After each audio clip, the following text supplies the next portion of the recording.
Information to help you run your business better and improve your marketing campaigns.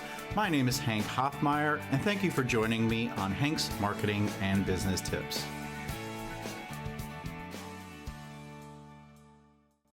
Welcome to episode 238. Today, we're going to talk about growing your business and side hustles. Yes, two really great topics. Today, I'm joined by Jeremy Haas. He's the president of Stash It Self-Storage. And it's not your typical self-storage. It's not when you go up the street and you see these colorful buildings with all these garage doors where you can go in and pick one of 1,400 units that are climate controlled to store your junk in. It's a little bit different. I'm going to let Jeremy tell us about that. So Jeremy, welcome to the show today. And I was hoping you could tell us a little bit more about Stash It Self-Storage.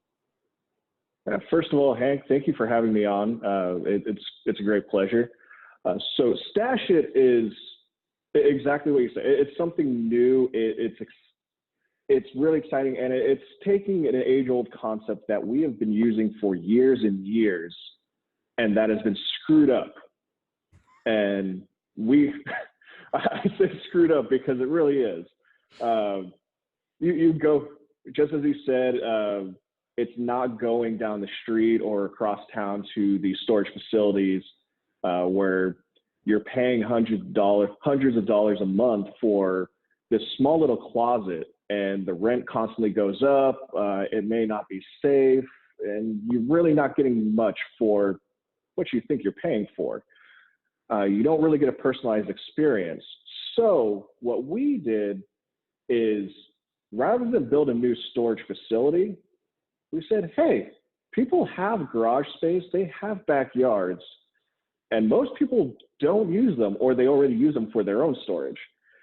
So why not convince people to empty out their garage, use that extra driveway space or that long strip of concrete that they have going to their backyard or the side of the house, and make money off of it. It's already there. We don't have to deal with any environmental issues or things like that to build something. So you get a personalized experience through self-storage. You can find something that matters to you, whether it's price or location. You can find something that fits just for you. It's awesome. And I wish you guys were around years ago when I used to own a landscaping business. And for a while, I was looking for a place to store my trailer because I didn't want to keep it in my driveway. I ended up keeping it at my old neighbor's house in my old neighborhood, and I cut his lawn for free. So actually the cost was actually pretty good. I just, whatever it cost me in gas and time. But I did have to drive pretty far. But if I could find somebody up the street that had a garage or maybe just their driveway to store my trailer in, that would be awesome. Being that, apps and the internet can just do so many things these days, and allows people to make extra money and allows people to start a business. I think it's so helpful in this world we live in right now. Talk about how you guys, number one, thought of the idea, and then number two, how you started to grow the business. How did you get started? Where did you get money from? And how did you start marketing? Yeah, so as much as I love to take credit for this idea, I really can't. It's my co-founder who came up with the idea, and this is all bootstrapped currently through his personal funds. So right away, we didn't have to look for money to get this started. This was him thinking that this is an idea that could work. So he thought of the idea because he went through this process. He had a boat a few years ago for the summer, and it was parked in his driveway. And the entire summer it was fine until a couple weeks. He had the boat for a couple weeks left, and he was contacted by the police department in his neighborhood saying, hey, you're not supposed to have this boat here. Either get rid of it or we're going to fine you an outrageous amount per day. So he goes across town to a storage facility, being that's the only option that we're accustomed to. And he goes and they say it's going to be several $1,000s for a couple weeks of storage, just so he doesn't have a minimum contract, because he only needs it for a short time. Right. And it bothered him. He paid it because it was going to be less than the fine. So it was the lesser of two evils at that point. But it bothered him so much that he kept thinking of there had to be a better way. And with Uber, Airbnb, they've really paved the way for a lot of these sharing economy companies and for us, because people now have those extra ways to make money and they're more open to these other opportunities. And especially something like this, it doesn't take any time at all out of their day where they can make several $100s a month. There's been a few times where I've come up with some great ideas, and I was like, well, I need an app for that. Or there might be somebody listening today that'll say, I want to offer, or food ordering for my small restaurant, but I just don't know how to get an app so people can order. Or sure, I can probably have my website and put a PDF menu on it, but how do I get people to order? How hard is it to get an app made, or what did you guys do, if you don't mind talking about it, to get an app made or have information on a website so that you guys can start connecting people that want to share their storage space, or their house or whatever it is, and then people that are looking Mm-hmm. for it? Yeah, so I mean, there's if you go on Craigslist, there was already a section just for storage, so you knew this was Something really that's big. there. And you go on that page, you'll see people renting out their house, renting out their garage, but you pay for each ad that you put up, and it gets expensive because you get buried under everyone else that's posting ads. So by the time you post your ad, you're on the third page because someone else is doing it. For me, my co-founder and I, we live in Silicon Valley, so there's an abundance of tech experts here. So building an app wasn't too difficult. I'll say that because we decided, thinking in our head, since we aren't software engineers ourselves, we decided to outsource it originally, and we ended up choosing the wrong developer. We had a lot of mistakes, and it was an expensive lesson learned. We came up with nothing that we could use. It was extremely frustrating, and then our advisor actually connected us with a client of his who is a software development company. This is what they do for a living. They were a bit more pricier than we thought it would be, but they built everything for us. They helped me through everything that was required in the technical aspects, so I could understand it and we could have conversations about it. And I know what's important to build. That was a great value add for them. And even though it was more expensive than what I thought to build a minimum viable product, that value add was definitely worth it. Right. And you answered some questions that I had along the way. Like, I was thinking about, what if you hire somebody, from the internet, or, on Fiverr or something, and all of a sudden it's not right. Yeah, obviously that might happen, but then you learn from your mistakes. Or if you really look at somebody, vet them, make sure that you look at their testimonials, their referrals, call on people to make sure that they're going to do a good job. And still, there still might be some miscommunications, because with apps, they're not always perfect. I'm glad it finally worked out for you guys. Yeah, I mean, just like with any other app, you're always going to have to update it with new bug fixes, security protocols, things like that. And that's something, again, I don't know personally how to do all this. So having a software development company that is an expert at this and does this for a living, they handle it all for me. They just let me know. They'll send me an email, say, hey, this just came out with a new vulnerability, so be aware that we are pushing a new fix, and this is what it's going to be.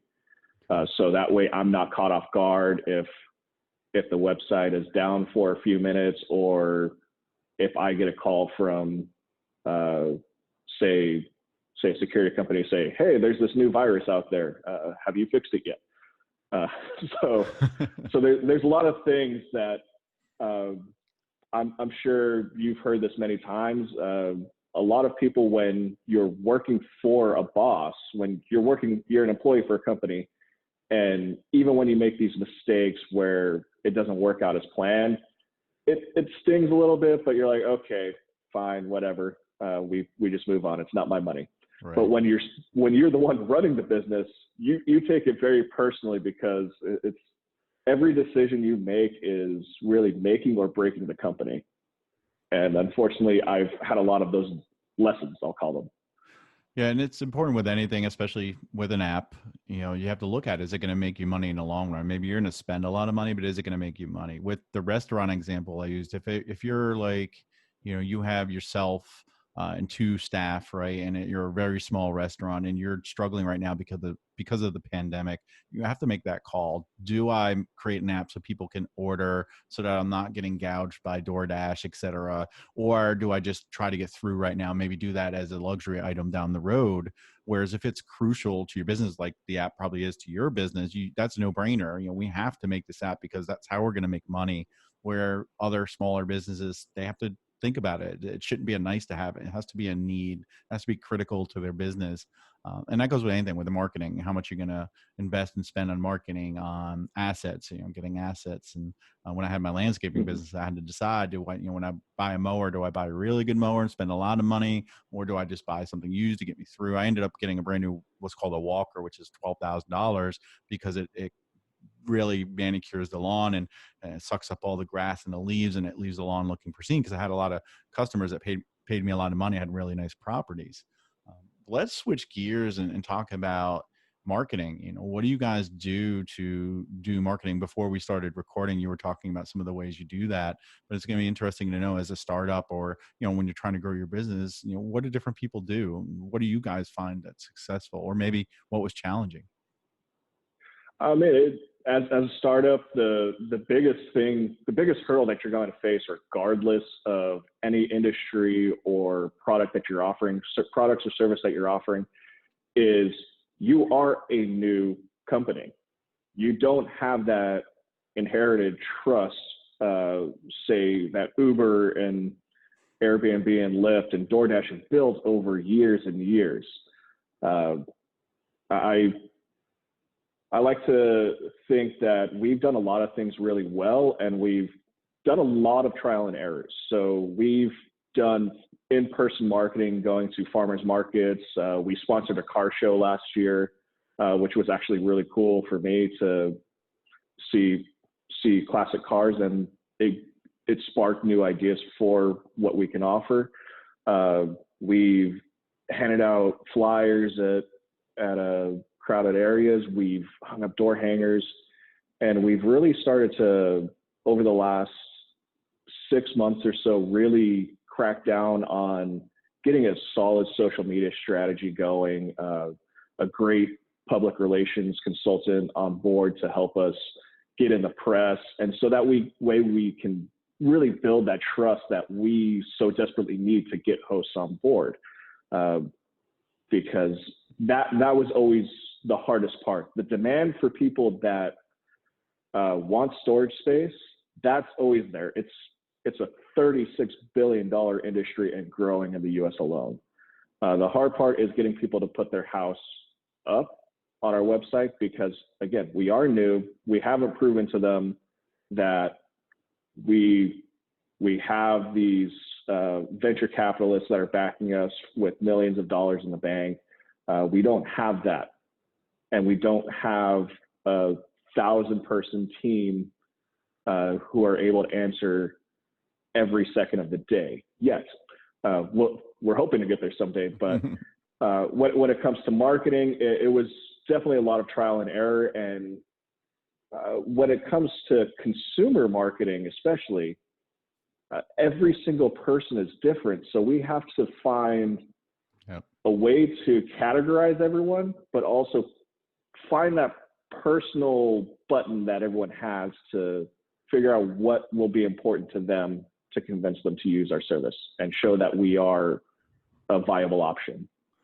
And I would think there's probably a lot more people that are looking for space than there is people that actually have extra space to rent out, because a lot of people are always underbuying their houses, right? They always say they buy a house and they realize they don't have enough storage, or they don't have the garage, or maybe they have the garage but it's already full and now they need to get a storage unit. For me, it's like I always see Right. that problem. But if you have space and you can rent it out, people have to find you to be able to say, I can list my property. And then, like you said, the know, like, and trust factor needs to be there. And it's like with Craigslist. I was always worried about buying from there because there's no review type of mechanism there. Mm-hmm. And then when OfferUp came out, I really liked that because it had to review. So now when I see something listed for a very low price for something I want, and the guy is new, or the person that's selling is new and has 0 ratings, I'm less likely to buy than somebody that is maybe a little bit more expensive but has 10 ratings and are all positive. I think it's great that OfferUp came out and now they do shipping and everything. And I've learned to Right. trust the app, and then also you have to look at the reviews and stuff like that. And it's hard to it's hard for them to market too, because I think every time they send a push notification out, it's always generalized. It's like, hey, don't you want to clean up your clutter and sell something? But they're not saying, like, they should say to me, hey, do you have any extra technology items you don't use anymore and sell those? I'll be like, oh yeah, I forgot, I got like 20 things I could sell. So like you're talking about, Yeah. get to know your customer and their pain point, not the point of either buying or selling, or I have storage to offer. It's just like, hey, do you want to make money? Do you have extra storage? Even if you have a small condo, you don't want to say that to somebody who has a garage because they probably don't have it, but maybe they have a closet that somebody wants to store something. And I don't know if you guys do that, but you need to market to that person in that manner of speaking their language and talking about them, so that so they don't feel alienated. I don't have a garage. Why is this guy marketing to me? Right. Yeah. I mean, again, it's trying to find the general statements that can reach the most people, but a way we can make it a personal experience, just like the way we do on our website. Right. And the great thing is that everyone is always looking for something different, and it's expanded beyond just, hey, rent out your garage to put some boxes. We first started testing it with a college market in San Luis Obispo, California, great college town in Central California. And the main thing was to get people to say, hey, here's a cheap alternative for kids going home for the summer. Mm-hmm. And then it expanded to saying, let's rent out your driveway, put your car there if you're going away for a vacation, put your boat in someone's backyard or your RV. And it's just, there's so many different options that people have now. And to your point, kind of one thing I've noticed a lot of people too, what hurts them as to our marketing aspect is we're offering a side hustle, and a lot of people are wary to start one. Everyone always talks about making money, but they don't want to take that first step because Right, they're exactly. afraid. And so my job as an executive and someone who's marketing and selling to these people, instead of selling my business, I'm starting to become sort of a life and business coach, saying, hey, you should be doing this. You should do this side hustle. You can do it. You'll make money. And so that's something that's branched off in our marketing that I've been able to do that's had some success. And I love how you just transitioned into side hustle, which is something I mentioned when we opened up. And if folks wanted to learn about using Stash It self-storage as a side hustle, how can they learn more, and how can it benefit them? Yeah. So our website is stashitselfstorage.com. We are also on Facebook, LinkedIn, Twitter, and Instagram. We are also going to start YouTube channels so that way people can get to know us better. And anytime you use any of the contact forms on the website, you will actually connect directly with me. So you will get the best answer. You will know that you'll get the best answers for all your questions because you're interacting with me most of the time. I make it a point just because this is like a child to me, having this business. So I want to make sure it succeeds, and I want to be in the weeds helping people. And like I said, this is a great way for people to spend a couple hours a month and make, for a 2-car garage. We have some that are renting out upwards of $600 a month, and that's a significant amount for a couple hours. Yeah, it is. Now, could businesses do the same thing? Do you have any business owners that say, "Yeah, I have storage on my property or in my building, et cetera. I'm gonna use Stash It to offer that." Yeah, when it comes to the renters market, so if someone rents their home, uh, certain states, it's sort of a gray area. Uh, there are laws against subleasing that are in your lease. Uh, some places will consider this subleasing, but just as you have clauses in your lease about overnight guests and when you have to report it, uh, this is sort of a gray area that fits that, Right. is my belief. But what I always recommend to a lot of our hosts that rent their properties, uh, I I just say talk to your landlord and say, hey, I want to do this side hustle. Uh, it can make me this much. What would you allow me to do it if I give you, say, 20% of what I make? Right. And in reality, what property manager will say no, especially when it's something that won't involve people staying overnight and risking damage to their property. Right. Oh, I guess, somebody might be worried about, well, what if somebody ends up storing hazardous chemicals or flammable material, et cetera? So I would say do your homework, check your agreements, ask questions as a homeowner or renter, and as a business owner, because maybe you're under a lease. If you don't own the property, if you have, let's say, a warehouse and you have a small section that you can rent out, or even a restaurant and you have a building in the back that you can rent out, but you're leasing, check the agreements, ask. And then there might be a way for you to make some extra money using Stash It. And it sounds like it's an awesome way to make some extra money. I almost wish I had some room here at my house to do that. Yeah, I mean, a great thing too that I've been investigating more is there have been some people.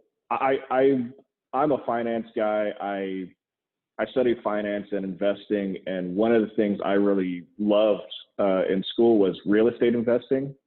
It always sparked my interest, so I kind of started thinking about that again. And you'll have some people that can really start this as a side hustle and make this a full blown investment, real estate investment, and real money making cash cow. Uh, or someone could just buy a house and say, "Hey, this will help me pay down the mortgage faster." So it just like there's different ways we can offer storage solutions. There's so many different ways people can make money off of this. Right. And I'm glad you came on the show today, because I think it should inspire people that if you have an idea, that you should chase it. You should try to figure out a way to make it happen, whether you're wanting to start a business because you have an idea, or if you have an idea and you're already in business, do something about it. Do some research, get some money.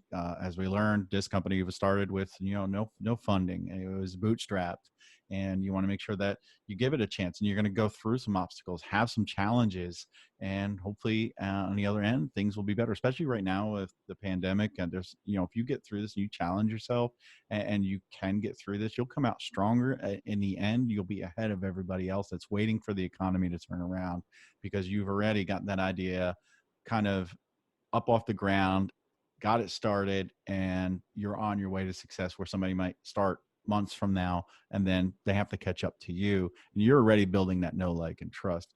Jeremy, it was great to have you on the show today. I appreciate all the tips. I'm going to drop the information you gave me, the links in the show notes, so that people can find you, maybe start a side hustle, or just have a conversation with you, because like you said, you're going to give them that white glove treatment, because you're going to be the one that gets this contact form information, and then you'll reach out to them and chat with them, talk with them, type with them, whatever you want to call it.